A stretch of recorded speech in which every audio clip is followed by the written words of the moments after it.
ก็ยังมีอีกหลายเส้นหลายสายที่น้องข้าพเจ้าจะติดตามและอัปเดตอีกอยู่เขตบ้านเบือนคำกับมี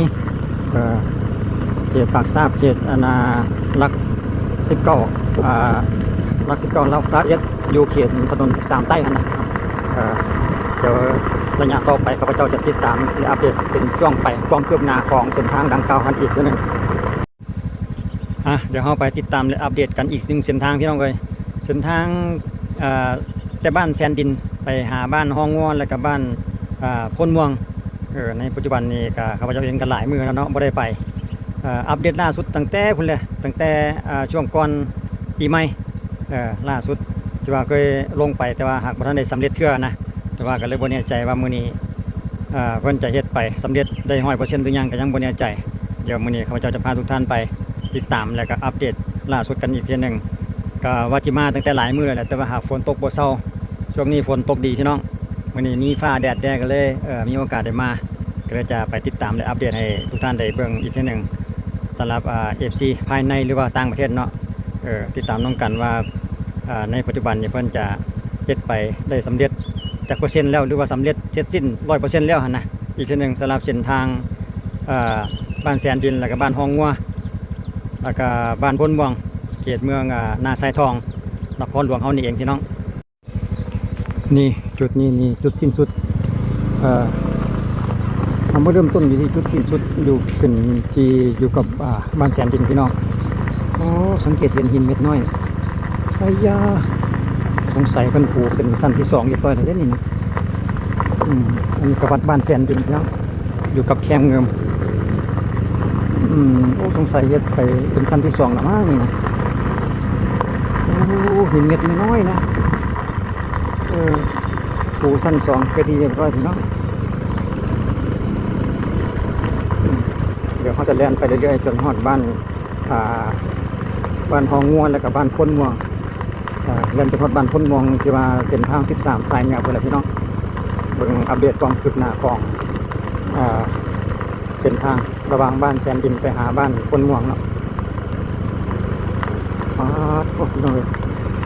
ปูเรียบร้อยแล้วหินเม็ดน้อยเรียบคลิปเลยสุดยอดหลายประมาณเกือบ2 เดือนพี่น้องที่ข้าพเจ้าก็ได้มาอัปเดตล่าสุดตั้งแต่ก่อนสงกรานต์ก่อนปีใหม่ลาวพุ่นน่ะตอนนั้นเพิ่นกำลังลงเป็นสันตมิตรแล้วก็ลงเป็นกำลังฉีดยางกันซึมประมาณนั้นนะจุดเก่าจุดเดิมนี่ก็คือทางห้องเฮียนบ้านแสนดินตอนนั้นข้าพเจ้าลงไปกับเพิ่นกำลังฉีดยางกันซึมเลยครับลาดยางโดยหินเป็นชั้นที่1ชั้นที่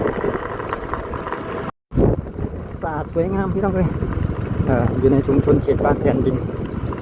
ต่อไปเป็นบุญเป็นงานบุญศีลกินทานต่างๆนี่กันสบายเลยพี่น้องเลยมีทีนี้น่ามาอย่างไปมาได้อย่างสะดวกสบายจะน้อยกาบุญช่วงเมื่อแล้วเขตบ้านแสนดินพี่น้องเลยเดือนข้างหน้าเดือนต่อไปนี่แต่ว่าที่เป็นมือใดสบายแล้วบาทเนี่ยดีใจกับพี่น้องบ้านแสนดินและกับบ้านข้างเคียงกับพี่กับน้องจะได้มาเยี่ยมมาอย่างมีความสะดวกไปมารถลาและการสัญจรกับผมมีเพื่อนผมมีขี่ฝุ่นแล้วบาทขายเครื่องขายของริมทางกับสะดวกซื้อสะดวกขายไปนำได้สำหรับการแสนดินเดี๋ยวเขาจะเลี้ยงไปเรื่อยๆจนฮอดเขตบ้านห้องห้อยทีนึงว่าเป็นเขตลักษณะนี้ไปจนสุดเส้นทางบ่นะสุดสายบ่จุดว่านี้น่าจะเป็น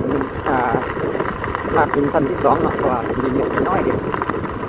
ซ้ำจอมก้อยนี่ก็ว่าได้ละที่หินเพิ่นงามออกจากบ้านแสนดินมาน้อยนึงก็จะเห็นสวนกล้วยแบบนี้แหละพี่น้องสะอ่อนแต่สวนกล้วยเพิ่นละมายามใดก็ได้หลายอีหลีพี่น้องเอ้ยออกมาฮอดจุดนี้แห่งงามทางบ้านเพิ่นพี่น้องสำหรับทางเส้นนี้ข้าพเจ้าเองก็ได้ติดตามและอัปเดตมาตั้งแต่พุ่นหลายคลิปแล้วข้าพเจ้าลงไปเนาะติดตามตั้งแต่ตอนเพิ่นอัดดินใหม่ๆพุ่นว่าตอนที่เพิ่นอัดดินลงเบสพอร์ตแล้วก็ฉีดยางกันซึมจนมาฮอดปัจจุบันนี้ล่าสุดก่อนปีใหม่ข้าพเจ้าก็ลงไปแต่ว่าหากท่านได้สำเร็จเทื่อเป็นเฉพาะลาดยางสั้นตำยิดเนาะ แต่มาในมื้อนี้รู้สึกว่าจะคืบหน้าเป็นหลายคิดว่าน่าจะเป็นชั้นที่2สะดวกสบายแล้วอีพ่ออีแม่เบิ่งไหมสวนกล้วยเพิ่นน่ะพี่น้องไปสอนทั้งใหญ่ทั้งหลายมาสนุกไป2ฝากข้างเลยจุดนี้พี่น้องออกจากบ้านแซนดินมาแล้วในส่วนนี้เนาะอยู่ใกล้ๆกับโรงงานดินจีนี่แหละงามหลายพี่น้องไปทางบ้านท่านนี้ติดตามและอัปเดตความคืบหน้าอีกทีนึงพี่น้องเลยอยู่ในช่วงท้ายเดือนพฤษภาอีก2026พี่น้องได้เบิ่งสะอาดสวยงามแต่ยังมีอีกหลายเส้นหลายสายพี่น้องข้าพเจ้าจะติดตามและอัปเดตอีกนี่ทางไปโรงงานดินจีเดี๋ยวยังมีอีกอยู่เขตบ้านเบือนคำกับนี่เขตปากซาบเขตลัก19ลัก19ลัก21อยู่เขตถนน13ใต้นะเดี๋ยวระยะต่อไปข้าพเจ้าจะติดตามและอัปเดตเป็นช่วงไปความคืบหน้าของเส้นทางดังกล่าวอีกทีนึงแต่เมื่อนี้มาเขตบ้านแซนดินบ้านฮองวอนอีกสักก่อนพี่น้องแต่ว่าข้าพเจ้ากำลังแล่นมายังไม่แน่ใจว่าเพื่อจะเฮ็ดสวยงามลักษณะนี้ไปฮอดจุดใดเนาะทางด้านหน้าเขาก็จะเข้าเขตบ้านฮองงอแล้วเดี๋ยวไปเบิ่งเขตบ้านฮองงออีกทีนึงเขาก็จะเฮ็ดได้สวยงามคือจังจุดเขตบ้านแซนดินนี่บ่แล้วก็เลยแล่นสอดไปหาจนฮอดบ้านพ้นม่วงในพื้นที่เขตเมืองนาไซทองพี่น้องติดตามและอัปเดตความคืบหน้าประสบความสำเร็จในการสัญจรไปมาถึงจุดนี้นี่โอ้แลนนี่เรียบจิ๊บเลยพี่น้องเลยบ่ได้ยินเสียงตีนรถเลยตอนอยู่บ้านแซนดินตะวิทยังได้ยินเสียงแสดงว่าเพิ่นยังกำลังเฮ็ดไปใหม่ๆส่วนที่ว่าอยู่บ้านแซนดินนะแต่ว่าส่วนนี้นี่ก่อนที่จะเข้าบ้านพ้นบ้านฮองงอนี่คือสิเรียนเฮ็ดมาก่อนเนาะเราอาจจะเฮ็ดจากนี้ไปเรียบจิ๊บเลยพี่น้องรถแลนแบบนิ่มๆบ่ได้ยินเสียงตีนรถกับหินแต่อย่างใดเลยสำหรับจุดนี้เอาเดี๋ยวเขาไปเบิ่งเขตบ้านฮองงออีกทีนึงก่อนที่เขาบ้านฮองงอนี่เขาสังเกตเห็นจุดนี้เพิ่นต้มยางมาต่อยพี่น้องแสดงว่าทางโครงการเพิ่นใส่สถานนี้เป็นที่ต้มแล้วก็สงสัยกันยังเห็นหม้อต้มอยู่หั่นน่ะหรือว่ายังเหลืออีกบ่เนาะทางหน้าบ่แน่ใจเอาไหนๆเฮาก็จะพาไปเบิ่งว่าเพิ่นเฮ็ดฮอดจุดใดเนาะสำหรับทางลาดยาง2ชั้นเรียบร้อยคือกันพี่น้องเลยดูเขตบ้านฮองงอรัฐบาลเนี่ยสุดยอดเลยพี่น้อง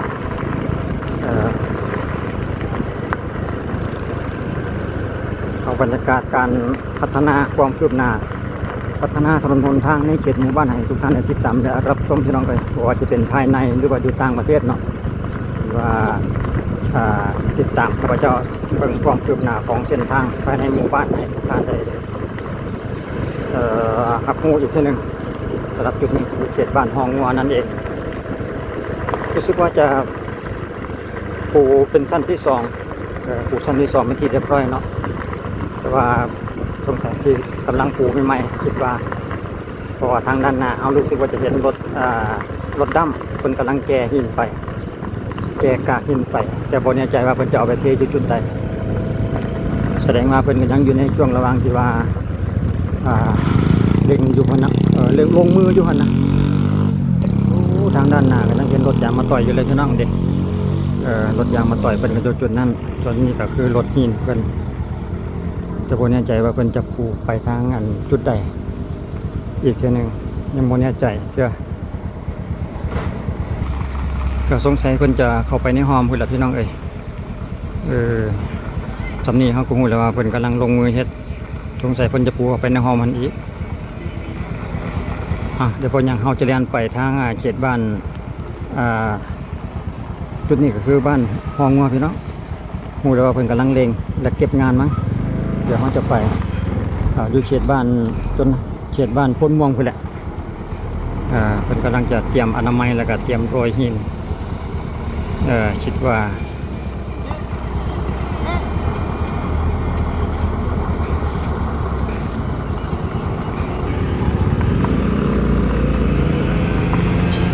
กำลังไล่เป่าอนามัยเตรียมที่จะฉีดยางแล้วก็โรยหิน จุดนี้เพิ่นก็เก็บงานซื่อเนาะเฉพาะทางโค้งบนโค้ง3แยกนี่ซื่อๆเพิ่นกำลังต่อแล้วก็ที่จะซีดยางมาต่อยแล้วก็โรยหินสำหรับจุดนี้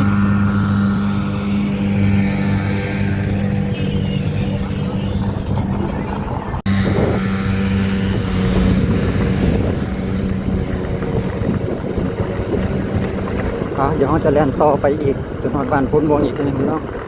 สำนีเขาก็ฮู้เลยว่าเขตบ้านห้องงอนี่เพิ่นก็โรยหินสั้นที่2เป็นที่เรียบร้อยแล้วเรียบทิศเลยทางดีทางงามกับการค้าการขายก็สะดวกซื้อสะดวกขายกันนำพี่น้อง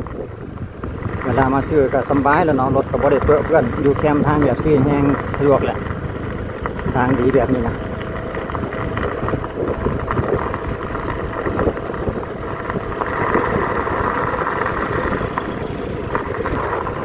นี่มาถึงจุดนี้เลยคนมีธงนานนี่แหละพี่น้องเลยเลี้ยวไปไกลๆสุดสายตาชื่นใจแล้วพี่น้องเลย เพราะว่าคือซีเมนสำเร็จแล้วถือว่าเพิ่นกันลงมือเล็งมือได้ไวอีดีได้ของช่วงก่อนปีใหม่ข้าพเจ้าก็ลงไปแต่ว่าจุดนี้ยังบ่ทันได้ยังบ่ทันได้อัดยังบ่ทันได้ฉีดยางกันซึมพอสันต่อไปจุดนี้นะจุดที่เฮาเรียนอยู่นี่นะช่วงก่อนปีใหม่หันยังได้เขาจะมาในมื้อนี้นี่ก็ผ่านไปประมาณเดือนปลายแล้วเด้เพิ่นก็เฮ็ดได้ไวอีหลีสำเร็จเสร็จสิ้นสำหรับจุดนี้เอาเดี๋ยวเรียนไปเรื่อยๆพี่น้องจนฮอดทาง13สายเนี่ยพุ่นแหละเขตบ้านพ้นวงอีกทีนึงเข้าหน้าเพิ่นก็วานกำลังขึ้นประมาณคาข้อมือแล้วเด้นี่เรียบจิบเลยพี่น้องเอ้ยปู2สั้นเรียบร้อยพี่น้องออกจากบ้านห้องงัวมาเรียนไปหาบ้านพ้นวังเด้อสำหรับแบบนี้สุดยอดลายขอสมเสยทางบริษัทผู้รับเหมาเอาใจใส่เนาะเป็นมือเปลี่ยนให้ประชาชนบรรดาเผ่าเขาได้เที่ยวไปมาอย่างสะดวกสบายที่ว่าเป็นกระเล็งมือได้ประสบความสำเร็จไวว่าก่อนที่จะฮอด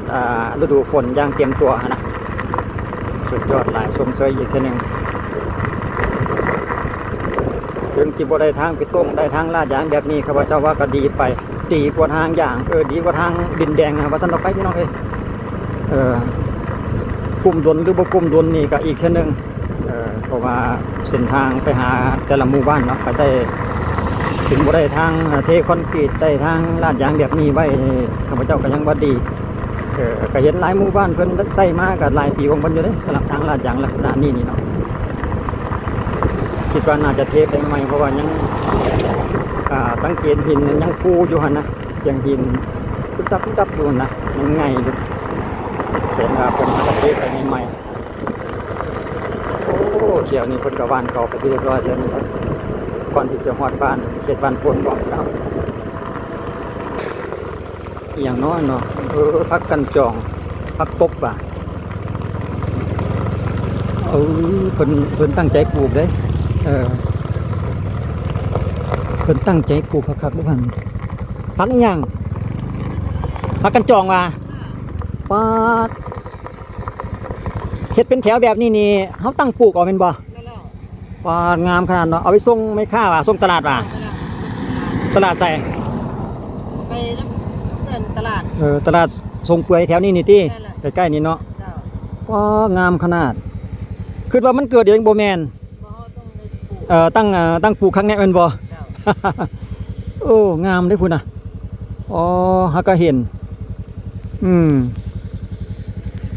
โอเคขอบใจอยู่เขตบ้านพ้นวังพี่น้องสงสัยก็เลยเรียนกลับไปถามเพิ่นเมื่อกี้นี่ ปลูกพักกันจองคนเรื่องคนทางนี่ก็ถือว่าสำเร็จแล้วไปใกล้ๆบ้านเขตทาง13เหนืออีกทีนึงเพิ่นกับมีป้ายบอกเด้เลี้ยวขวาไปโพนโฮงเลี้ยวซ้ายกับนครหลวงเวียงจันทน์สลับป้ายอยู่ทางด้านหน้าวัดก่อนที่จะฮอดทางใหญ่ก่อนที่จะฮอดทางใหญ่ประมาณนี้พัดดังก่อนพี่น้อง บอยรถใหญ่แล่นผ่านนี่ต้องได้อัดดังก่อนเพราะว่ารู้สึกว่าเพิ่นจะโรยหินไปใหม่ๆมันก็เลยบ่ทันได้แกะดีหั่นนะรถใหญ่แล่นยังไงอยู่เด้พี่น้องเอ้ยออกสู่เส้นทาง13เหนือแล้วเนาะเลี้ยวซ้ายกันนครหลวงเลี้ยวขวาก็ไปพุ่นแหละโคนโฮงขึ้นสายเหนือเลยเดี๋ยวข้าพเจ้าจะให้เบิ่งก่อนแป๊บหนึงสำหรับเส้นทาง13เหนือเฮานี่สะอาดสวยงามเด้ไปทางโคนโฮงนครหลวงเฮาก็เลี้ยวซ้ายไปทางนี้เด้อมีไฟเยืองทางอย่างสวยงามเลยแหละเด้เรียบร้อยประมาณนี้เนาะสำหรับเส้นทางการติดตามและอัปเดตเส้นทางของเฮาก็จบเพียงสำนี้เอาสำหรับคลิปนี้ก็เพียงสำนี้แหละพี่น้องเอ้ยติดตามและอัปเดตเส้นทางให้ทุกท่านได้เบิ่งได้รับรู้ไปนํกันสำหรับบ้านแจนดินมาหาบ้านห้องงัวจนฮอดบ้านพ้นม่วง73สายเหนือก็ขอบใจอีกทีหนึงสำหรับทุกท่านในการติดตามและรับชมเอาไว้เจอกันในคลิปต่อไปพี่น้องจะเป็นเส้นทางใดนั้นอีกทีหนึงสำหรับคลิปนี้ขอบใจสบายดี